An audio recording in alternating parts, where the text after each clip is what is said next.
You're in the CNN newsroom. I'm Martin Savage in New York. It's great to be with you. Our attention tonight is on Guantanamo Bay, Cuba.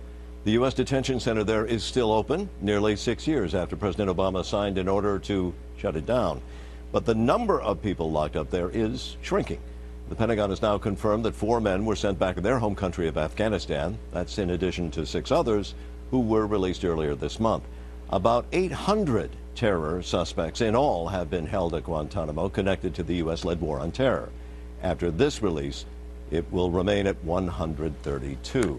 I want to bring in Robert Baer. He is a former CIA officer and CNN intelligence and security analyst. And Bob, who are these men that have been sent back to Afghanistan this morning, and what do we know about them?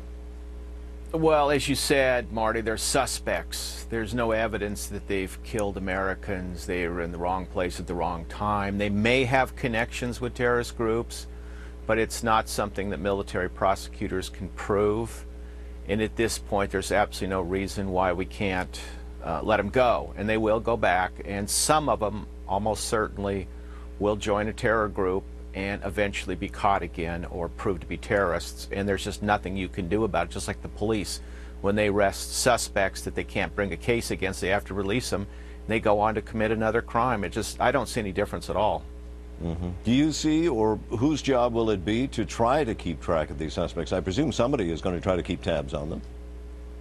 Oh, they're going to end up on lists. You know, their biometrics, any indicia, digital indicia associated with them. They'll keep track of them.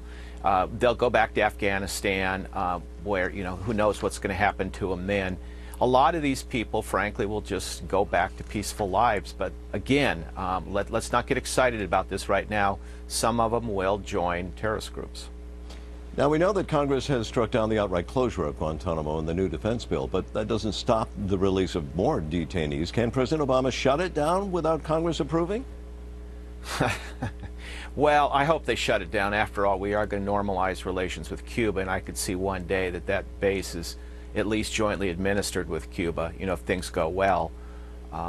We have to come to a system, the world does, to deal with these jihadists, a way to put them behind bars and put them out of the business.